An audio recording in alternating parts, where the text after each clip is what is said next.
Welcome everyone to the 5th episode of the RPG Sanctum, entitled We Are Not in Azeroth Anymore. Our subject matter for the night is going to be anything and everything in the world of MMORPGs. Returning with us tonight for our cast, we have Noodle. Hi. It feels like pants. Emmanuel Marino. I was on the first episode. Garrett Linguist. Hello. Sarah Williams. Hello. And Phil Willis. What do you mean we're not in Azeroth anymore? Azeroth is the world. You can't leave the world. I heard there's a big rift in the middle of it. That's why we had to leave. It's lies, I tell you, lies. I left with my jetpack. Alright. Alright, to start us off with everything, first thing we're going to talk about is any upcoming MMOs that we are all excited about. Alright, Manny, why don't you start us off with the evening on that subject? Alright, so tell me if I'm the only one, but who else is excited about Star Wars The Old Republic? Supposedly coming out this year, right? I believe it's supposed to come out at the end of the year. Hopefully. I'm excited. I am excited as well. I've never played an MMO before, but if ever there was one I was going to play, it would be that one. Why is that? Because it is made by BioWare, and they have yet to release a game I have not liked. Alright, so it's interesting, because I feel like this game has some real potential, because of, like, two big camps. There's the Star Wars camp, which is huge and vast, and there's a lot of people who will be there day one just because it's a Star Wars property.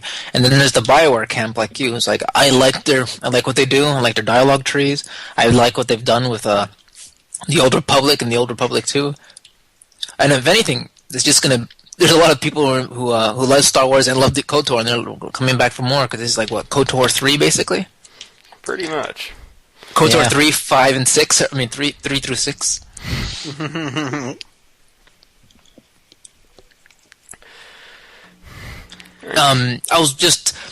Unfortunately, I didn't know too much about this game, so I just started watching a bunch of trailers and a lot of videos to get a better feel for what this game has to offer. And it seems like the combat itself is just basic fare, just your standard MMO fare, but it seems like everything surrounding that is really interesting. I like the sort of patented BioWare dialogue trees and storytelling. I love the idea of having my own ship and my own crew, and having my crew do all the crafting and gathering for me. I just manage them, send them off on little missions, and honestly, it sounds like a lot of fun just to be a smuggler with my own Wookiee, traveling around the galaxy, taking missions wherever I feel like it. I think that's a huge part of it, having the ship where you can have your own crew and fly around. That's like kind of a personal aspect I don't think a lot of other MMORPGs have kind of grasped onto. Except for Star Trek, which seems to have screwed it up. That is interesting, because just recently I read an article how Blizzard is hopeful for the Old Republic. It's going to bring in a lot of people who don't normally play MMOs into the genre. And I'm wondering if those people... Well, a lot of the same argument could have been made about the Star Trek MMO, and that turned out really, really poorly. And I'm pretty sure all those Star Trek fans weren't very satisfied, or maybe only the diehard Star Trek fans are the only ones left playing. Do you think this game... That's what I heard, too. Can this game stand on its own? I mean... It's up against a huge wall, because the inherent property of an MMO is that it has to be entertaining over an extremely long period of time.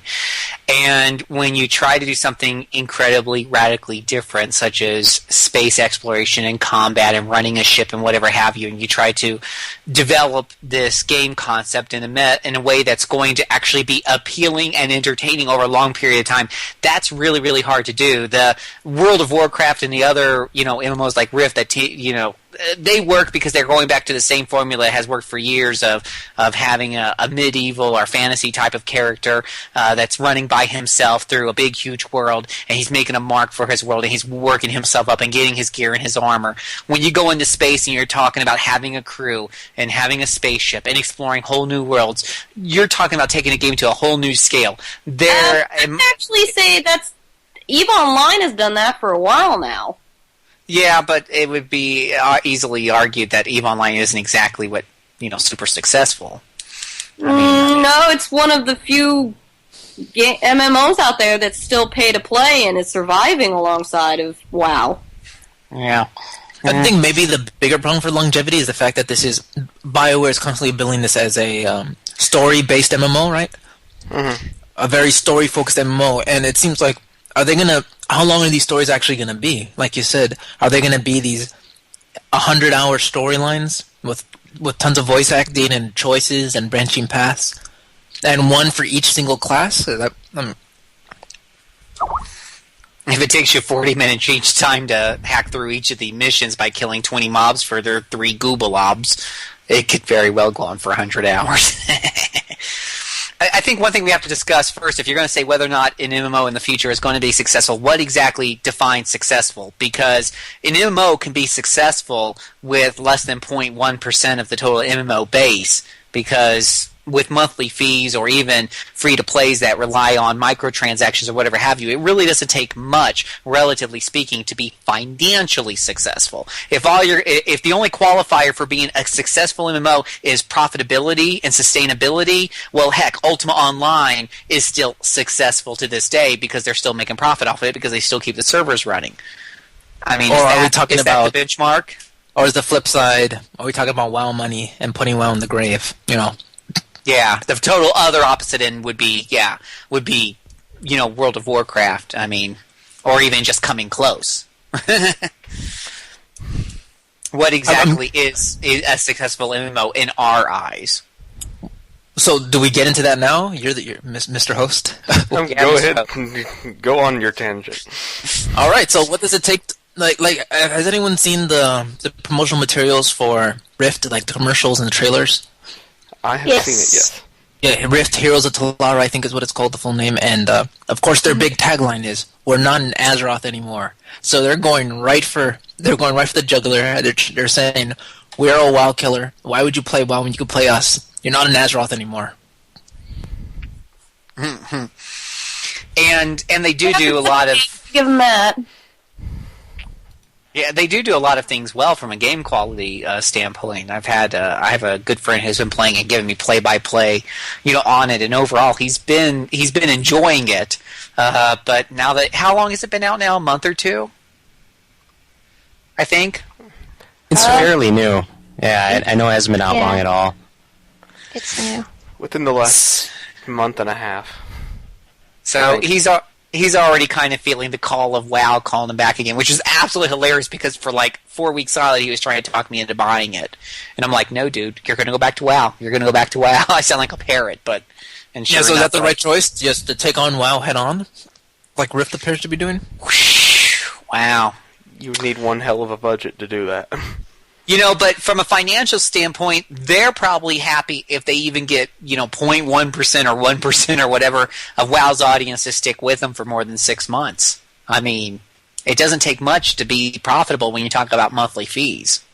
But I wonder among our audience, doesn't it change the perception once you're directly comparing yourself to the big competitor?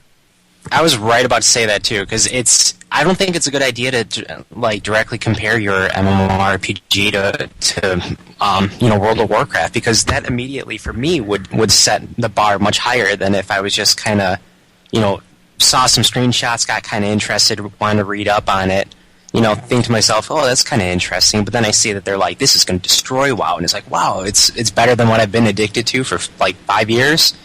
It's got to be good. Like immediately it boost it up to just, I don't know, almost unachievable levels for what I'm seeing. Yeah, you don't see Old Republic doing that. If anything, they're like, hey, you like our games now, right? You like Mass Effect? Did you like Knights of the Old Republic? We're making that. But you can play with people. Yeah, exactly. They're not trying to take WoW on its home turf. Yeah.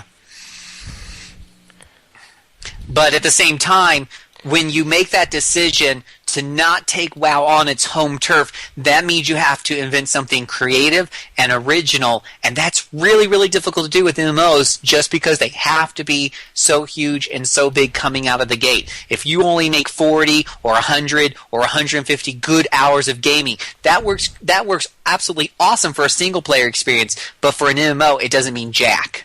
And it'll get you bad reviews, within a few weeks. So that's what they have to focus. And the hardest part about making a new MMO that's a whole different theme, and especially with new gameplay mechanics and stuff like that, is creating something that's going to be fun and sustainable for the beginning, the middle, and most importantly, the end game for the hardcore players. Because they're the ones who are paying your subscriptions month after month after month after month. Well, then that's what you do. You just break away from that model altogether, and you change what successful means for yourself. Like maybe Guild Wars 2. Or DC Universe. Obviously, they didn't care much about the long-term game because that game is pretty darn short. Yay! That still has a traditional subscription model, right? It still has a traditional subscription model, but the gameplay itself isn't much longer than a single-player RPG. Well, maybe Sarah, you can speak more to this about free-to-play MMOs. Do you think that's what you need to be really successful? I think right now it's a lot of a way that I think it's an option that a lot of companies are taking because they just can't compete with WoW otherwise. Mm-hmm. It's like, and I mean, it's a financial thing why I haven't played it yet, but also I'm so burned out on traditional fantasy in general. It's like elves, goblins, gnomes. I'm so sick and tired of seeing you. This is why I was looking forward to the one paying MMO that intrigues me right now is Secret World. Because I'm like, oh, now we have something different for once. It's not sci-fi, so we're not trying to copy off Star Trek. We're doing a modern day supernatural bent, which I highly appreciate. Who makes Secret World? That is Funcom, I believe. Okay. But I mean, I think in MMOs in general, it's like, I just prefer the free-to-play method better because I'm not losing anything out of it.